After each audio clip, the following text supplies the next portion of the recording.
In 1918, a California court summoned one of the world's biggest movie stars to do something utterly bizarre.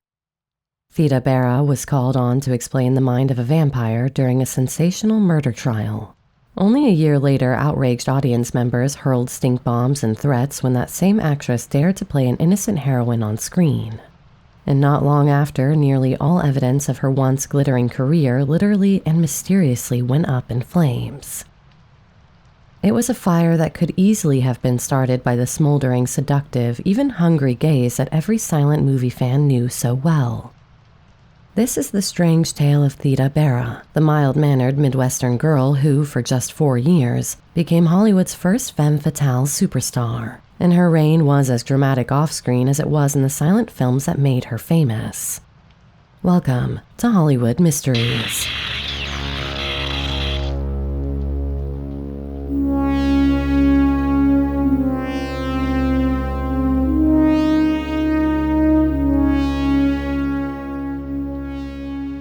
Theda Bara's Hollywood legend made some almighty and outrageous claims. According to the lore, she was born under the shadow of the Sphinx, daughter of a glamorous French actress and a rich and virile Arab sheik. She was, she claimed, raised in the sands of the Sahara like a modern-day Salome. Of course, this was all make-believe. In truth, she entered the world as Theodosia Burr Goodman on July 29, 1885, in Avondale, a quiet suburb of Cincinnati, Ohio.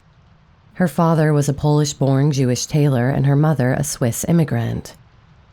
Far from any desert exoticism, young Theodosia grew up a bookish, spirited girl in a comfortable middle-class Jewish household. However, she was even named after a mysterious figure from American legend, the daughter of Vice President Aaron Burr, who was mysteriously lost at sea in 1813. By all accounts, young Theodosia was a well-behaved child, if a tad bit mischievous. Family lore holds that when little Theodosia's curiosity led to too much trouble, her exasperated parents briefly went so far as to build a makeshift outdoor play cage to contain her energy. As she grew up, she devoured books and developed an early fascination with theater. After graduating high school in 1903, Theodosia enrolled at the University of Cincinnati, but the call of the stage proved too strong. Within 2 years, she dropped out of college and set off for New York City, determined to make a name for herself as an actress. Arriving in New York around 1905, Theodosia joined the legions of young hopefuls chasing theatrical fame. It was not an easy decade. She picked up bit parts in provincial theater companies and on the Yiddish stage circuit, adopting different stage names, at one point calling herself Theodosia de Coppet, chosen to mask her Jewish surname as she explained later. Work was sparse and often unglamorous. However, in a fitting twist of fate, her very first role was in a stage play called The Devil, very much a portent of things to come for her persona. But for years, true success eluded her. By her late 20s, Theodosia had the resume of a journeyman actress, a few chorus girl gigs, touring productions, and 1 or 2 walk-on roles in the fledgling film industry, which was then still based mostly on the East Coast.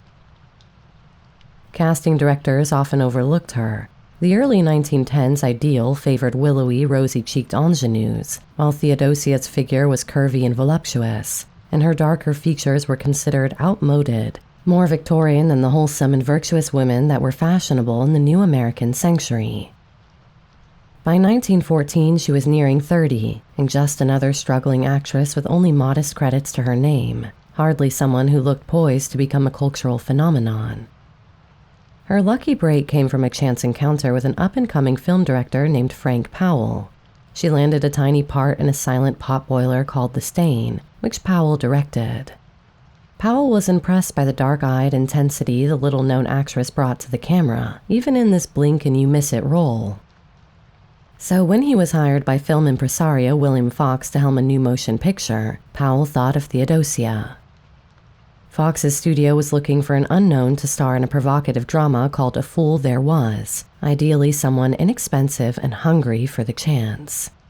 In Theodosia Goodman, Powell saw just the woman. Thus, on the cusp of 1915, Theodosia was invited to take on the role that would alter the course of her life. Fox's publicity team immediately realized that Theodosia Goodman needed a more exotic persona to ignite public interest.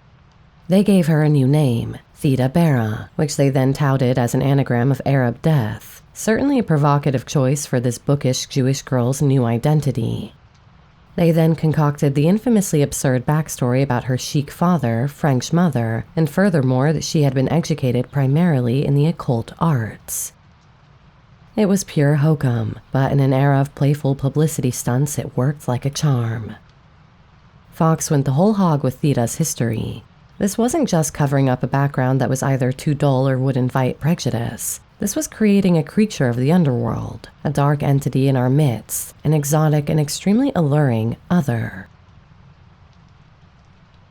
Before I get into the astonishing spectacle of Theda's arrival in Hollywood, I'd like to let you all know about my other series that I put out weekly on Patreon and for YouTube members.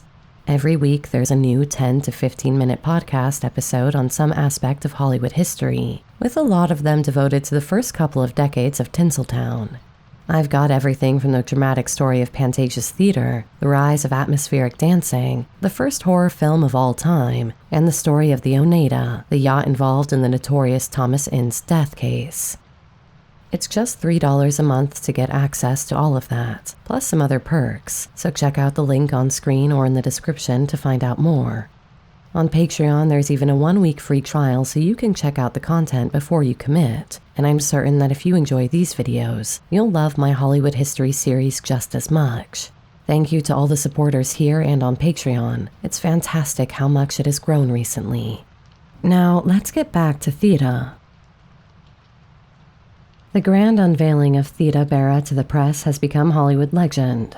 Fox's PR men Al Selig and John Goldfrapp staged an elaborate press conference in New York. They rented a hotel suite and transformed it into a dimly lit Egyptian-themed lair draped with tapestries and suffused with incense. Inside, Theda waited behind a curtain, costumed like a sultry high priestess. When the assembled newspapermen were allowed in, the air was heavy with perfume and myth. With great fanfare, the curtain dropped to reveal this unknown actress in oriental silks. She proceeded to recite a seductive monologue about her idyllic upbringing among the pyramids. Hardened reporters smirked at the absurdity. They knew a publicity fabrication when they saw one, but they played along, enchanted by the sheer audacity of it all. After Theda's performance, the Fox publicist ordered everyone out, except one young female journalist, Luella Parsons. Once alone with Luella, the Vamp dropped her pretenses, ran to the window and flung it open, gulping fresh air. "Give me air," she exclaimed, casting off the haughty foreign accent. In that moment, Theda revealed to the amused Luella Parsons that she was far more run-of-the-mill American than mystical Egyptian queen, a fact that would help make Luella a lifelong ally in the press. When A Fool There Was premiered in early 1915, audiences got their first look at the woman soon to be nicknamed the Vamp. The film, based on a Rudyard Kipling poem and a stage play, told a cautionary tale of a married man utterly ruined by an irresistible femme fatale. Theda Bara played the role simply billed as the vampire, a darkly alluring seductress who enchants a gentleman, wrecks his life, and feels no remorse. In one scene draped in revealing velvet and fur, she beckons her prey with the now famous command, "Kiss me, my fool." The line, delivered on an intertitle as Bara's eyes smoldered on screen, became an instant catchphrase across America. It truly was scandalous stuff for the 1910s. Respectable women in movies weren't supposed to enjoy dominating men, or to win in the end. Yet here was a female character who did just that, with Theda's hypnotic gaze and half-smile making wickedness look unbearably tantalizing to the young men and women in the audience. The film was a total sensation. Virtually overnight, Theda Bara became the biggest sex symbol in the world. She was soon as recognizable as Mary Pickford or Charlie Chaplin. Fox's gamble on an unknown had paid off beyond all imagination. By the end of 1915, Theda Bara's name alone could sell out theaters and had helped rescue Fox's fledgling studio from serious financial debt. In fact, it's no exaggeration to say that Theda saved Fox. The young studio would almost certainly have closed its doors by the end of that year if it hadn't been for 1,000,000 American girls giggling, "Kiss me, my fool," at their sweethearts, lost to history like Tannhauser, SNA, or Kinnan McCullough. Women across America, especially those drawn to the naughtiness of Bara's image, began imitating her style. They rimmed their eyes in heavy kohl makeup and adopted slinky, dark fashions. The press dubbed these acolytes baby vamps, and it was a reflection of how Bara's influence trickled down into popular culture. Off-screen, Fox kept the mystique going. Theda was instructed to give interviews in character, spinning yarns about mystical powers and past lives. She obliged with relish. "You say I have the most wicked face of any woman, that my eyes have the cruel cunning of Borgia, that my mouth is the mouth of the sinister, scheming Delilah," Theda told one gaggle of reporters, teasing them with her self-parodying awareness. When asked about her soul, she purred, "You wish to know if it is reflected in my face." It was delicious theater. In another interview, Bara earnestly claimed to feel the spirit of ancient Egypt within her. "I know that I am a reincarnation of Cleopatra. I live Cleopatra. I breathe Cleopatra. I am Cleopatra." The media lapped it up, printing her quotes and calling her things like the Devil's Handmaiden and the rather specific Purgatory's Ivory Angel.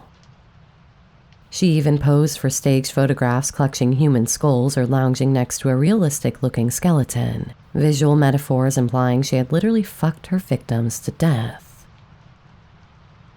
No Hollywood star had ever been promoted with such arch-gothic flamboyance before. As one modern observer put it, Bara virtually invented the modern publicity stunt. Yet behind the scenes, Theda remained rather level-headed about it all. She understood the rituals required to hold the public's attention. "It takes showmanship," she said. So she played the part of the mysterious vamp off-screen as well, always dressing to the nines in public, never appearing as plain Theodosia Goodman from Ohio. Still, the sudden fame took a personal toll. She later admitted it could be tormenting to face the public's confusion between her and her characters. People would accost her on the street, unable to distinguish the evil vampire from the real woman. On one occasion, a furious woman marched up and called her a homewrecker and a harlot to her face. Theda didn't miss a beat. "I am working for my living, my friend," she snapped back. "And if I were the kind of woman you seem to think I am, I wouldn't have to." The retort, polite on the surface, razor sharp underneath. She knew her vamp image was scandalous, but she also knew its limits.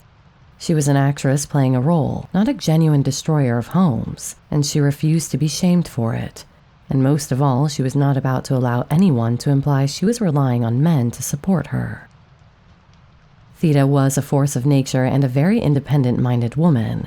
She once said, "The vampire I play is the vengeance of my sex upon its exploiters. I have the face of a vampire, but the heart of a feminist." By 1917, Theda Bara was firmly entrenched as Hollywood's reigning vamp, from the Bible's wicked Delilah to the scheming Milady de Winter of the Three Musketeers. Fox cast her as history's most infamous seductress, Cleopatra. Although this lavish 1917 epic is, like almost all of her work, a lost film today, only a few fragments survive, its legend looms large, thanks in no small part to the scandalous publicity surrounding Bara's portrayal of Egypt's queen. On screen, Bara's Cleopatra was the ultimate vamp, a monarch who used sensuality and treachery to beguile Julius Caesar and Mark Antony.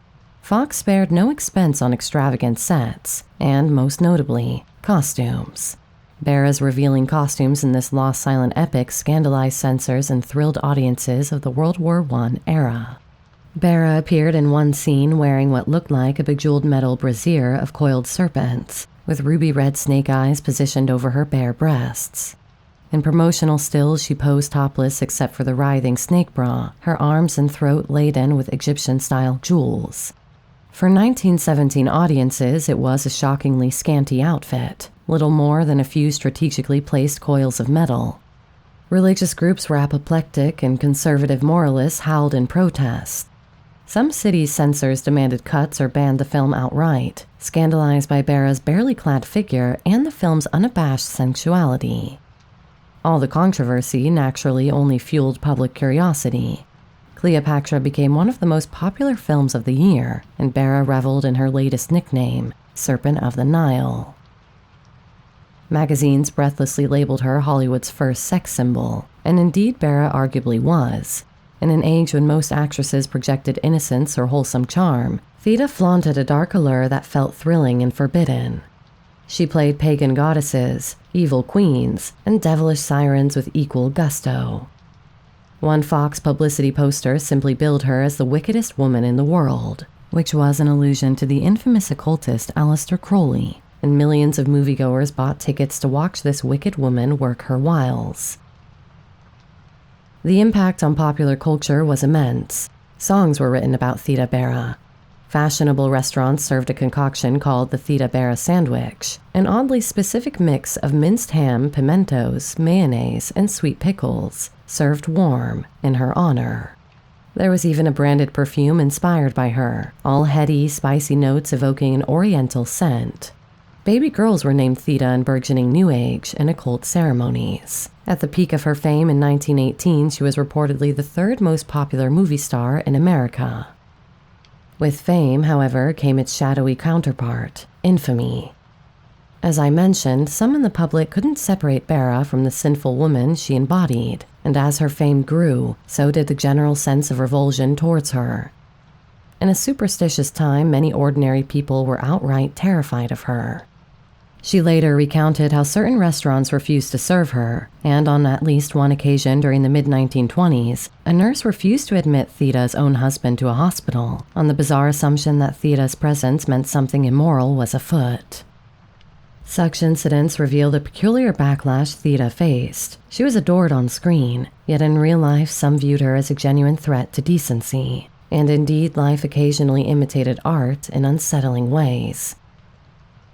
In 1918, Theda Bara's on-screen reputation as a destroyer of men led to one of Hollywood's strangest real-life dramas. That year, a man on trial in Los Angeles for murdering his wife by throwing her out of a window mounted an outrageous defense. He claimed his late wife had been a, quote, vampire who betrayed him, and that she had leapt to her death due to her own guilty heart. The public was gobsmacked. It sounded like a plot from one of Bara's melodramas. In fact, it sounded so much like it that the court turned to the world's most famous vampire for testimony. In a desperate flourish, the man's attorney actually subpoenaed Theda Bara to testify as an expert witness on the psychology of female vampires. The prosecutor wanted Bara to explain to the jury what a vamp really was, presumably hoping to ridicule the defense's ploy. Theda's appearance at the courthouse caused a media frenzy. Reporters packed the gallery to see Hollywood's wickedest woman in the flesh, now ironically on the side of truth and justice. Taking the stand, Bara clarified that her kind of vampires did not literally drink blood. They were fictional femme fatales who preyed on men's weaknesses. With wry composure, she explained that these cinematic vamps lured respectable but foolish men and drained them of honor and money, leaving ruin in their wake. It was another scandalous spectacle, a murder trial hinging on the testimony of a movie star about a movie trope. The jury was unconvinced by the defendant's frankly ludicrous attempt to blame a real-life vamp.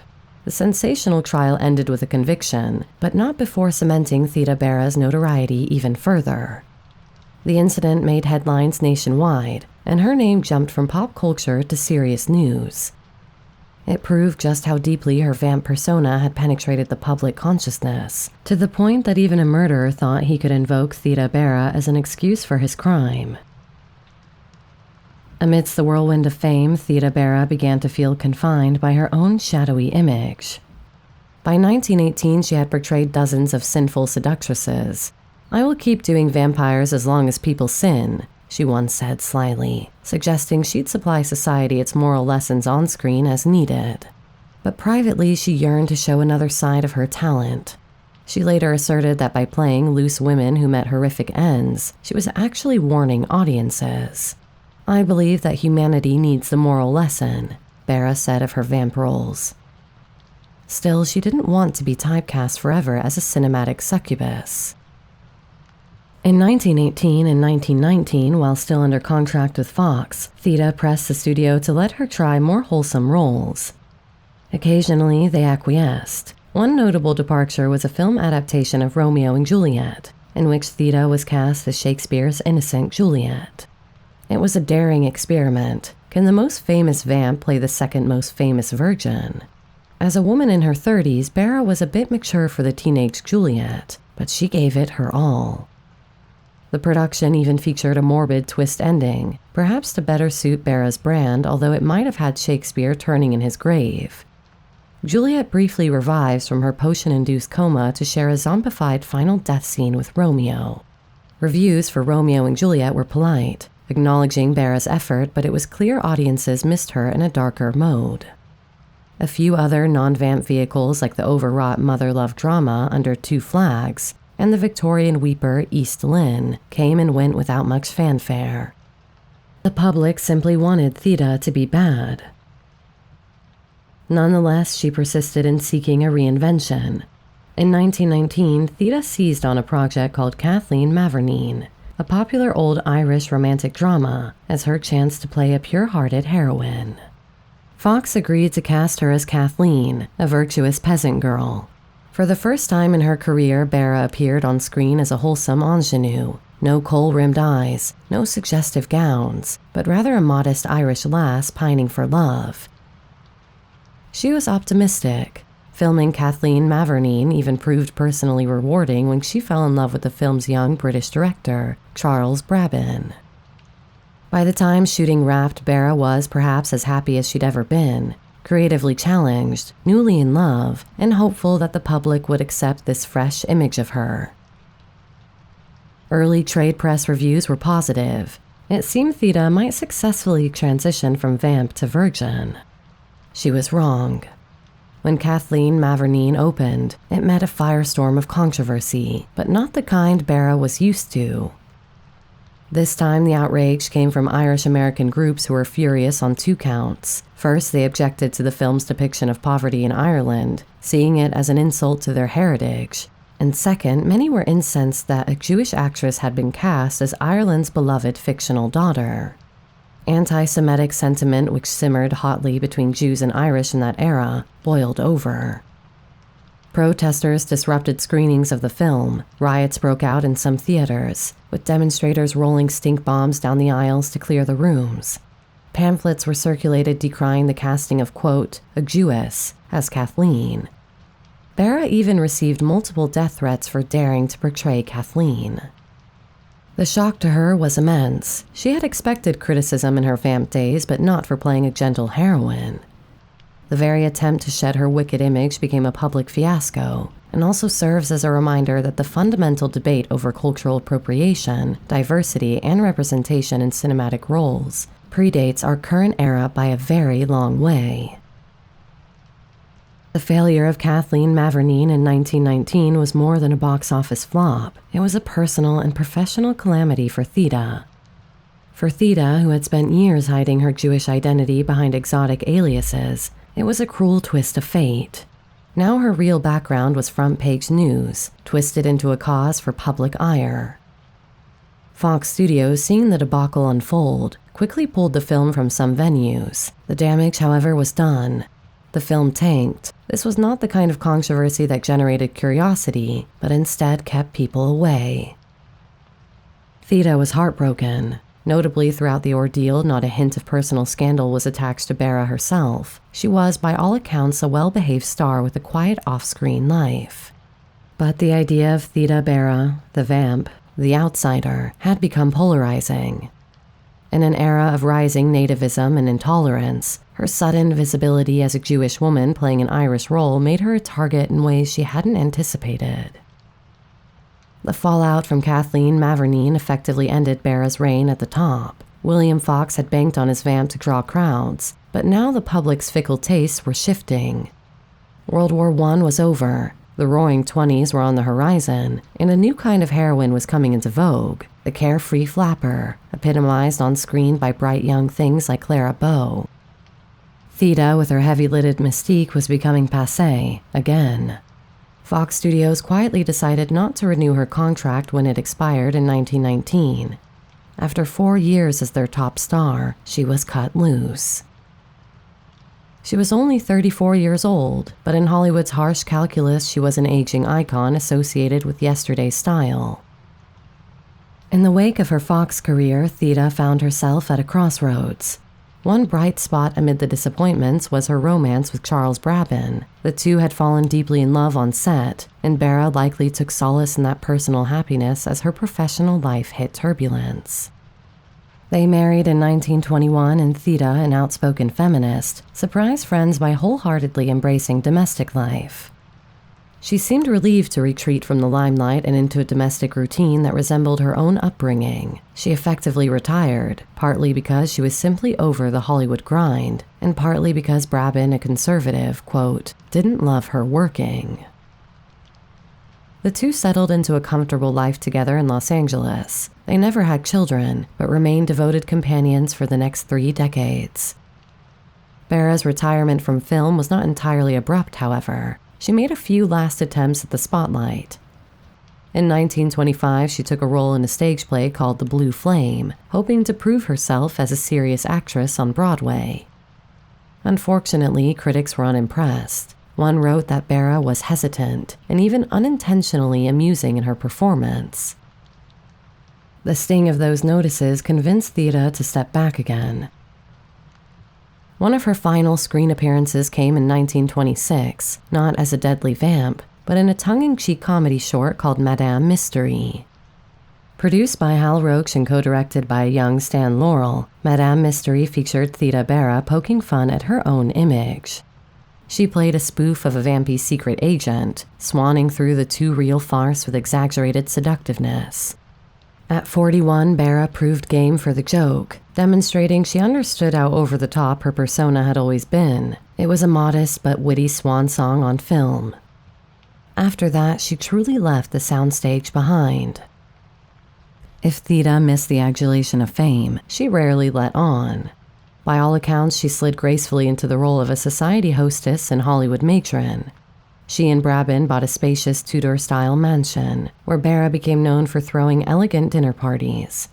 Golden Age Hollywood luminaries like Mary Pickford and director George Cukor attended her soirees. Theda, once a scandalous screen vamp, now presided over respectable gatherings in pearls and satin. She never did learn to cook. A relative joked that she would rather die of starvation than cook, but she didn't exactly need to.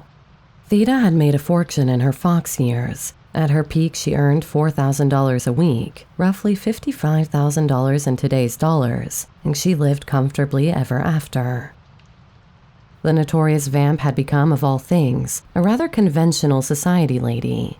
As she dryly noted, the biggest difference between her on-screen and off-screen selves was that off-screen she preferred curling up with a good book over any wild adventures. Still, bits of her legend lingered in odd ways. When Theda and her husband sold their mansion, the buyer was none other than Roscoe Fatty Arbuckle, the scandal-plagued comedy star. Upon moving in, Arbuckle made one peculiar request. He insisted that Theda's boudoir be left exactly as she had decorated it, and he created a shrine to the vamp in his new home. You can easily imagine the rotund comedian wandering the halls of that house, peeking into Bara's preserved bedroom perhaps with a fantasy or two in mind, or in hand.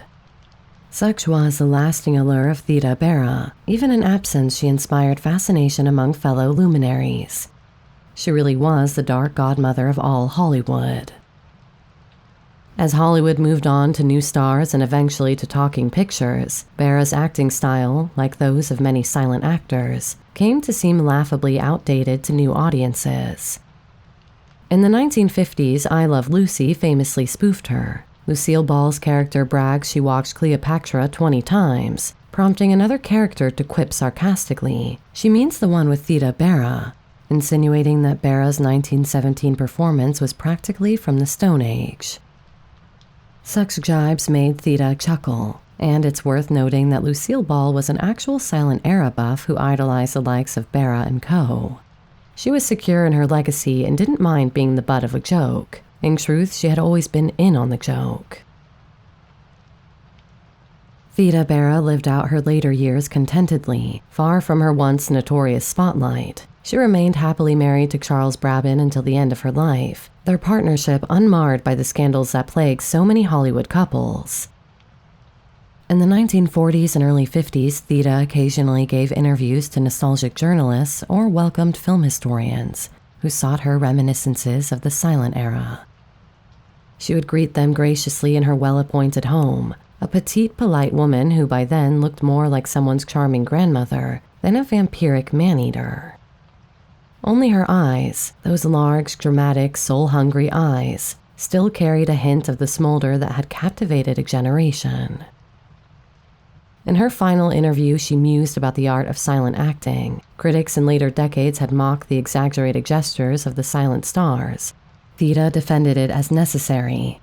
On screen without words, you have to do that to convey what is happening, she explained of her once maligned style. Indeed, much of what she did in those films was pioneering a visual language of emotion. She seemed quietly proud of that, even as she acknowledged the tastes had changed, and in the decades since that silent era magic no longer looks outdated, rather a fantastical and beautiful lost world of light, shadows, gazes, and dances. Not, however, that we have much opportunity to indulge in that world, sadly. Of the 40-plus movies she made in her heyday, only a scant few remain. In 1937, a vault fire at Fox's New Jersey storage facility destroyed most of their silent film archive, including nearly all of Bara's films. Cleopatra, Salome, Camille, The Devil's Daughter, and countless others literally turned to ashes in an afternoon inferno. Even Prince Theda herself had saved deteriorated beyond repair over time. Such was the fragility of nitrate film. Today, essentially only one of her star vehicles survives in Fool, A Fool There Was. The film that birthed the Vamp still exists and can be viewed, allowing us a glimpse of Bara's magnetism. Since it's in the public domain, there are quite a few uploads of the entire movie here on YouTube. I'll put a link to what I believe is the best one in the description if you want to check it out. A few others subsist in mere fragments or partial reels, such as a snippet of 1918 Salome that showed up this century. This loss has turned Theda Bara into a somewhat ghostly figure in film history, a legend known mostly through photographs, written accounts, and a handful of haunting frames flickering in surviving snippets. But still, photos can never fully capture what made Bara so alluring on film. To understand Bara's appeal, one had to see her move. Sadly, we have been mostly robbed of that chance. The end came on April 7th, 1955. Theda Bara passed away at age 69 from stomach cancer. By then, the Hollywood she helped build had long since transformed. The studio system that she'd ascended with was in its twilight, and many of her contemporaries were gone or forgotten.